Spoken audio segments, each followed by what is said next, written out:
Would you rub crocodile excrement on your skin to achieve the perfect complexion? Sit with that question for a moment, because the answer for the most powerful, most educated, most sophisticated women in the ancient world was yes, not reluctantly, not desperately, but enthusiastically, as a luxury. You spend hundreds of dollars on serums, retinols, vitamin C treatments, and peptide creams. The elite women of the Nile, the queens, the priestesses, the noble women of Thebes and Memphis spent their fortunes on this. And here is the part that will stay with you long after this video ends. Some of it actually worked. I'm going to take you inside the beauty rituals, the medical practices, and the reproductive secrets of ancient Egypt, a civilization that was mixing science and superstition in ways that would not be fully understood for another 4,000 years. And at the center of it all, one ingredient that no modern skincare brand would ever dare put on a label.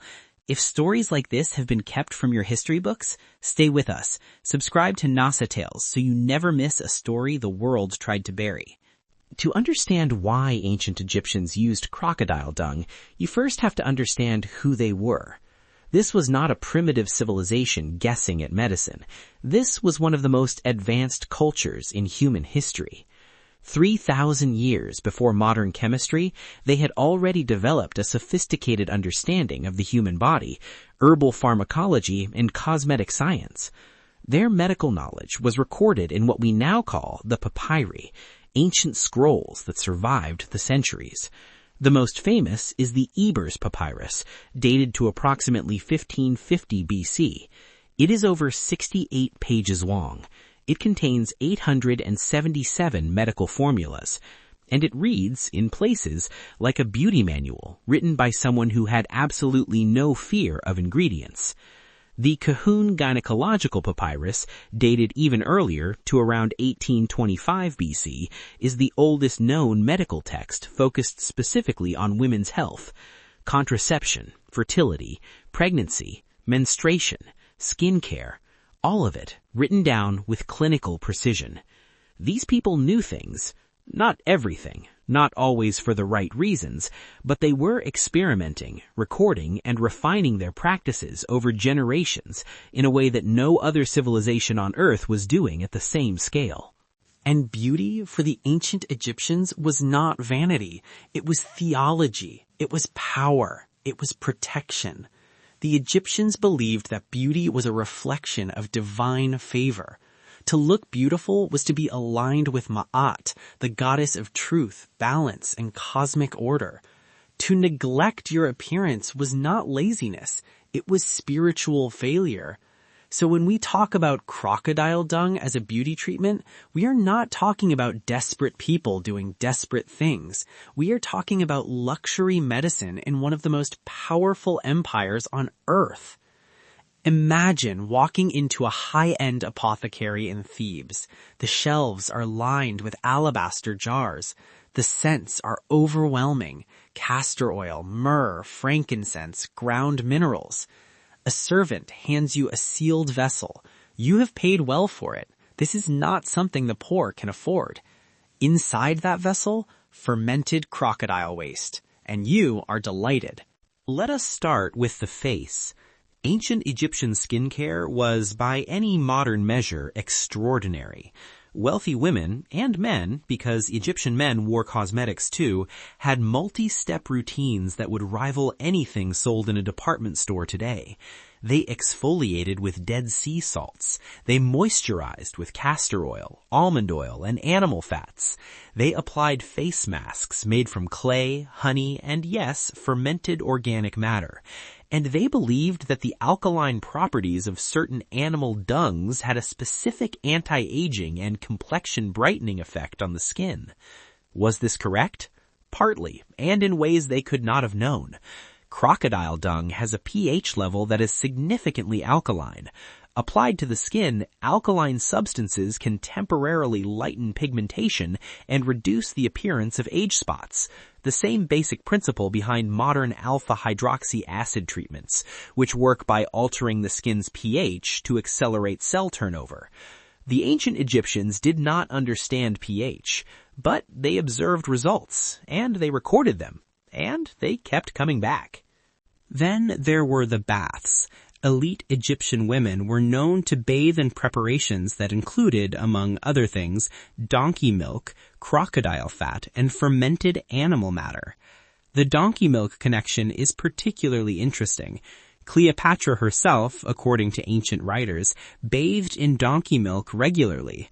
And donkey milk is rich in lactic acid, a natural exfoliant that is still used in high-end skincare today. The crocodile fat, extracted from the animal's body rather than its waste, was believed to prevent hair loss when rubbed into the scalp. The Ebers Papyrus includes a specific formula: crocodile fat combined with hippopotamus fat and snake fat applied to a thinning hairline. 3 sources of animal grease combined as a treatment for baldness. But here is what science tells us now, and this is the part that stops you in your tracks. Fat, animal fat specifically, contains compounds called lipids that create a protective barrier on the hair shaft, reduce moisture loss, and have documented effects on hair strength and shine. The crocodile fat, the hippopotamus fat, they were not wrong. The mechanism they imagined was incorrect, but the result was real. They were doing science. They just did not have the language for what they were discovering.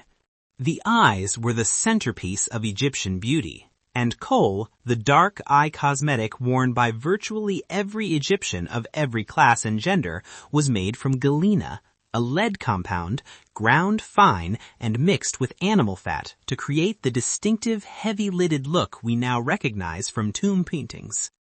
Modern analysis has confirmed that galena-based kohl, when applied to the eyes, creates an environment hostile to bacterial growth, specifically the kind that causes eye infections in the hot, dusty Nile environment. The Egyptians called it protection against the evil eye. Scientists call it a rudimentary antibiotic preparation. Both, it turns out, are correct. But the dung did not stop at skincare. The ancient Egyptians did not separate beauty from medicine. Both were conducted by the same practitioners, the swan, the physician priests who served both the gods and the body. And both relied on the same principle: the more powerful the source, the more powerful the medicine. And in the Nile Valley, no creature was more powerful than the crocodile. The crocodile was not just an animal to the ancient Egyptians. It was the embodiment of Sobek, the crocodile god, deity of the Nile, of fertility, of power, of protection. Temples were built to Sobek. Crocodiles were mummified and offered as sacred gifts. Entire cities, Crocodilopolis, the Greeks called it, were dedicated to his worship. To use the crocodile's body, any part of it, in medicine was not disgusting. It was sacred. It was borrowing divine power for human benefit. And so, the Kahun Papyrus records, with complete clinical seriousness, a contraceptive formula: crocodile dung mixed with honey and a paste-like substance, formed into a pessary, inserted into the vagina to prevent conception. This is the world's oldest documented contraceptive formula, written down in 1825 BC, almost 4,000 years ago. And does it work? Imperfectly, but more than you might expect. Modern analysis shows that crocodile dung, like many animal dungs, is strongly alkaline with a pH between 8 and 9. Sperm require a specific pH environment to survive and move toward an egg. An alkaline barrier disrupts that environment significantly, not perfectly, but enough to reduce the probability of conception. The honey component is equally interesting. Honey, particularly raw honey, has natural antimicrobial and spermicidal properties. Modern studies have confirmed that high concentrations of honey can immobilize sperm in laboratory conditions. The Egyptians did not know about pH. They did not know about sperm motility. They did not know about the antimicrobial properties of hydrogen peroxide, which is one of honey's active compounds. But they had been watching, documenting, experimenting across generations, and they had arrived through pure empirical observation at a formula that worked. Not perfectly, but better than nothing. Better, in fact, than what many European women were using 3,000 years later. The Kahun papyrus also records recipes for fertility enhancement, the opposite problem. Women who wanted to conceive were given preparations designed to increase receptivity, regulate menstruation, and, in one remarkable passage, tests for pregnancy. The pregnancy test? Urinate on barley seeds and wheat seeds. If the barley sprouts first, a son. If the wheat sprouts first, a daughter. If neither sprouts, no pregnancy. Scientists in the 1960s tested this. The results were astonishing. When pregnant women's urine was applied to barley and wheat seeds in the laboratory, the seeds germinated at significantly higher rates than when non-pregnant women's urine was used. The elevated estrogen levels in pregnant women's urine appear to stimulate germination. The Egyptians had invented a urine-based pregnancy test 4,000 years ago. They were not guessing. They were doing medicine. And everywhere, woven into the medicine, the beauty, the ritual, was the crocodile. Its fat, its skin, its sacred excrement, an ingredient so laden with divine association that its very presence in a formula was itself a kind of prayer. Here is what separates the ancient Egyptians from every other ancient civilization when it comes to medicine. They wrote everything down. The Ebers Papyrus, the Kahun Papyrus, the Edwin Smith Papyrus, the world's oldest surgical text, the London Medical Papyrus, the Berlin Medical Papyrus. These documents survived because papyrus, sealed in the dry heat of Egyptian tombs, can last for millennia. When 19th century scholars began translating them, they expected to find primitive folk magic. What they found instead was systematic pharmacology. The Ebers Papyrus alone contains treatments that modern researchers have been able to partially validate. Willow bark for pain and inflammation. The active compound is salicin, which your body converts to salicylic acid, the same compound that became the basis of aspirin. Garlic and onion for infection. Both contain allicin, a potent antimicrobial compound. Honey for wound treatment, still used in modern clinical settings. Castor oil for digestion and as a skin emollient, still used in both medicine and cosmetics today. And then there were the formulas that worked for reasons the Egyptians could not have articulated. The alkaline pessaries, the coal antibiotic, the honey spermicide, where the mechanism was invisible to them, but the result was real enough to keep prescribing. And then, to be fair, there were the formulas that simply did not work.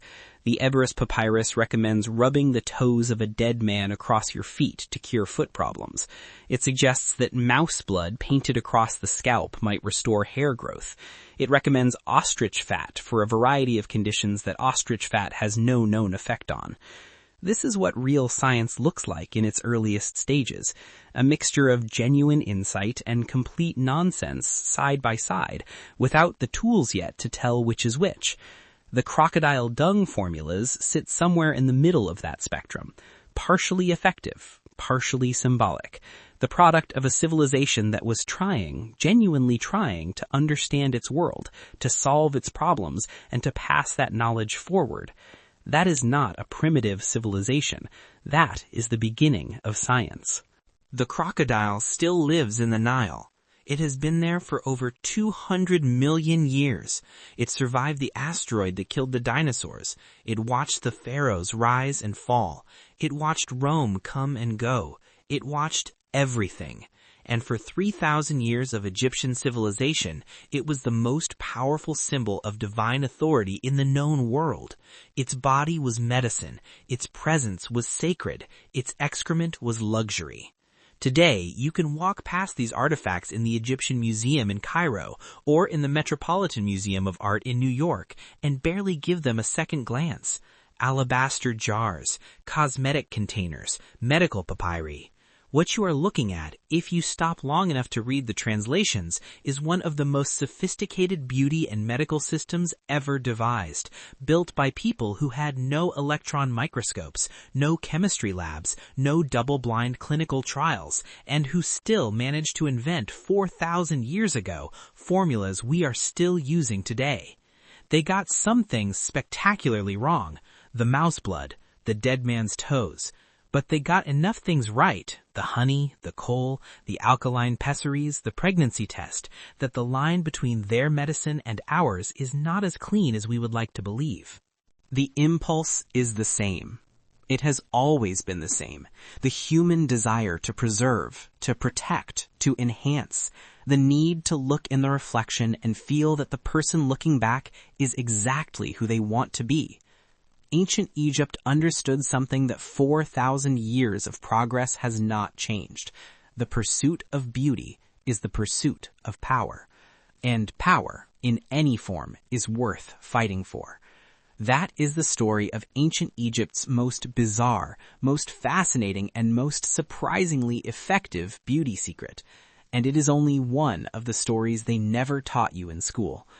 From time to time on this channel, we will step away from wars and queens and battlefields and bring you the stories of how ancient civilizations actually lived, the things they ate, the remedies they used, the secrets they carried, the things they never once put in your history textbooks. Because the history of daily life is just as shocking, just as fascinating, and just as important as the history of empires. But speaking of empires, next time we return to the stories of power. Her name was Wu Zetian. She was the only woman in 4,000 years of Chinese history to rule as emperor in her own name. And to get there, she built one of the most feared secret police networks the ancient world had ever seen. She watched, she listened, she remembered everything. And anyone who stood in her way simply disappeared. Empress Wu Zetian used a radical secret police to seize the dragon throne. That story is coming to NasahTales. Subscribe now, so when it drops, you are already here. Like this video if it changed how you see ancient history. Drop a comment below. Would you have used it? If you lived in ancient Egypt and your physician handed you that jar, would you have opened it? Every view on this channel is a vote for the history they tried to hide. We will see you at the next one.